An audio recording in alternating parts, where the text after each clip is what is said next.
దర్శకుడు ఎస్ఎస్ రాజమౌళిపై రాష్ట్రీయ వానరసేన వరుసగా ఫిర్యాదులు చేస్తోంది. హనుమాన్, నంది, ఇంద్రుడిని కించపరిచారని ఆరోపణలు ఉన్నాయి. ఈ వివాదం రోజురోజుకి ముదురుతోంది. మహేష్ బాబుతో రాజమౌళి సినిమా ప్రీ లుక్ ఈవెంట్లో హనుమంతుడిపై చేసిన వ్యాఖ్యలపై రాష్ట్రీయ వానర సేన ఇప్పటికే పోలీసులకు ఫిర్యాదు చేసిన విషయం తెలిసిందే. ఇప్పుడు మరో 2 ఫిర్యాదులకు సంస్థ సిద్ధమైంది.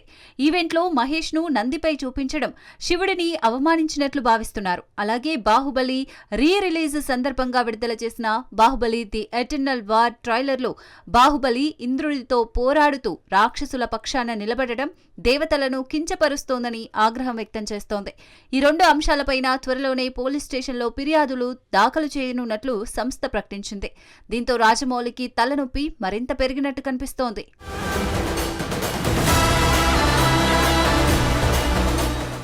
ఎన్టీఆర్ ప్రశాంత్ నీల్ కాంబోలో తెరకెక్కుతున్న భారీ చిత్రం డ్రాగన్ షూటింగ్ వేగంగా సాగుతోంది. నవంబర్ చివరి వరకు హైదరాబాద్లో షెడ్యూల్ పూర్తి కానుంది. డిసెంబర్లో శ్రీలంకలో కీలక షూటింగ్ ఉంటుంది. ఎన్టీఆర్ ప్రశాంత్ నీల్ దర్శకత్వంలో రూపొందుతున్న పాన్ ఇండియా ప్రాజెక్టుకు అభిమానులు డ్రాగన్ అని పేరు పెట్టి హైప్ క్రియేట్ చేస్తున్నారు. గ్యాప్ తర్వాత మళ్లీ షూటింగ్ వేగం పెంచిన టీం నవంబర్ నెలాఖరుకు హైదరాబాద్లోని కీలక షెడ్యూల్ పూర్తి చేయనుంది. డిసెంబర్లో శ్రీలంకలో భారీ సెట్స్తో తదుపరి షెడ్యూల్ ప్రారంభం కానుంది. ఎలాంటి ఆలస్యం లేకుండా సినిమాను పూర్తి చేయాలని యూనిట్ ప్లాన్ చేసుకుంది. ప్రశాంత్ నీల్ మాస్ స్టైల్కు ఎన్టీఆర్ ఎనర్జీ కలవడంతో ఈ చిత్రంపై అపార అంచనాలు నెలకొన్నాయి. ఈ సినిమాకి రవి బసూర్ సంగీతం అందిస్తుండగా ఎన్టీఆర్ ఆర్ట్స్, యువసుధ ఆర్ట్స్ సంయుక్తంగా నిర్మిస్తున్నాయి. శ్రీలంక షెడ్యూల్ అనంతరం టైటిల్ లేదా టీజర్ అప్డేట్ రావచ్చని సమాచారం.